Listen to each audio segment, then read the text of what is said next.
Back with the fellas to delve into what we saw here on Monday night. And again, we expected some of these inefficiencies from the Dallas defense, but this was not a Dallas offense that we have come to know over these last couple of weeks throughout the early portion of this season. What was the issue tonight? Protecting Dak, one thing, but finding offensive rhythm, another, Ryan. Yeah, it's interesting. Emory, you and I were talking about this. The draft classes that they have had in Arizona the last few years, Monty Austin Ford and Jonathan Gannon, who's been under fire, those guys are starting to show up. We saw Walter Nolan, the first-round pick, play for the first time this season because of injury, the defensive lineman. He was balling out. Denzel Burke made a play on the ball, a PBU late in the game, and then he got the interception. We know what Will Johnson can do. And he has played big this season when he's been healthy.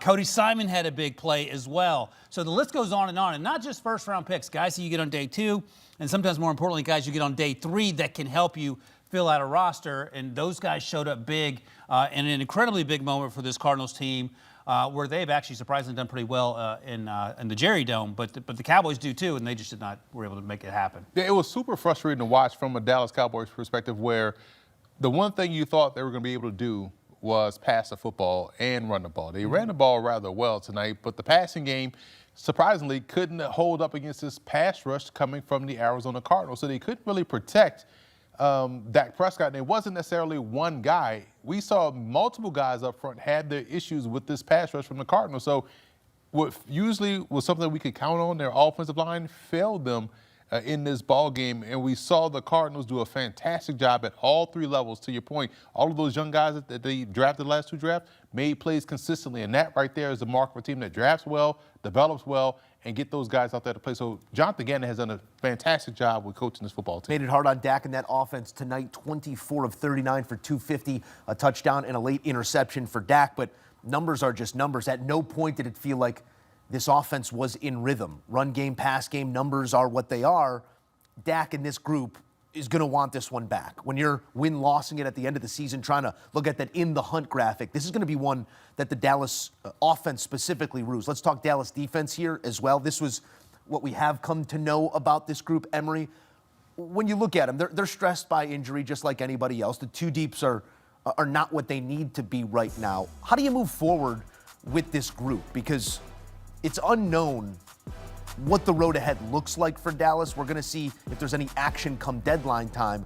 But defensively, it's just uninspiring right now. Right. I think they have to go back to basics, like day 1 install, day 1 football in terms of defense, because they were misfitting the run. They were also missing a lot of tackles.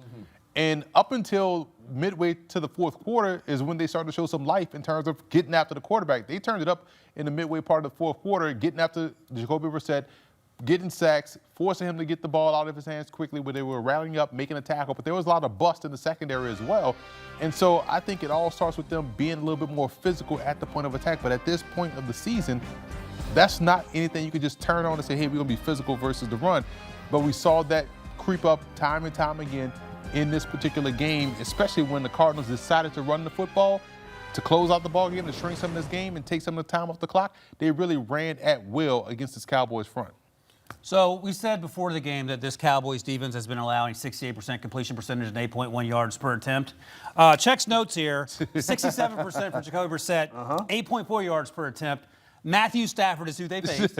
Matthew Stafford is what they got on average. Matthew Stafford. Right. So it's the avatar Matthew Stafford out there. That's who they see when they play. And look, we saw Jadeveon Clowney blast from the pass, get a sack. We saw Donovan Ezraku, the rookie second-round pick, get a sack. Dante Fowler, too. Dante Fowler got hurt, but he still got a sack before he had to go to the sidelines. But that is not nearly enough to make up for Micah Parsons. And then the secondary, we've talked about the 68% completion percentage week in and week out. It's not sustainable. We said before, and you talked to Pete Prisco about Marvin Harrison Jr. Tonight was his night, almost 100 receiving yards. So no answers for the run game, which we also thought was going to happen in the pregame. It does look like a group that is more than just a Micah Parsons away from being an elite defensive unit. 5 of Dallas's 9 opponents this season have recorded season highs in points. Not great. It's not great. Let's give credit where credit's due. Marvin Harrison Jr. being one place, Jacoby Brissett being another. We didn't know what the quarterback situation was going to look like coming in, and now we move forward with an offense that does seem to be in rhythm when it's Brissett distributing the ball quickly into the flats, up the seams. We don't have to name a starting quarterback for next week, but what does Jacoby Brissett show you in this 60 minutes that does say, maybe he is the route forward for the short term. The same thing he showed me the 2 previous games that they played, including the Packers game 2 weeks ago before their bye week, that he can run this offense like Drew Petzing wants it run, and it can be efficient. And so, I mean, you have to decide, do you want athleticism at the quarterback position, or do you want a quarterback who's going to play on time? He's not going to win a lot with his feet. He ran for a yard, I think, tonight. But if you want someone to get the ball out to where it's supposed to go, hit receivers coming out of the breaks, this makes more sense. Now, they lost 5 straight in a row by less than 1 score. They finally won this game by 10 points, which is interesting and fun and all that. The other thing I want to point out, DeMercado, after throwing the ball away at the end zone back in week 5, he went down at 4 minutes to keep the clock running. That's a situation where, and we all know about Jonathan Gannon getting fined for getting in DeMercado's face, a situation where a young man learned a lesson, he improved, got better, and he helps you win this football game, and I think that's something to point out as well. When we talk about Jacoby Brissett, this is something he did in New England. This is something he did in Cleveland. This is something he's done in Indianapolis.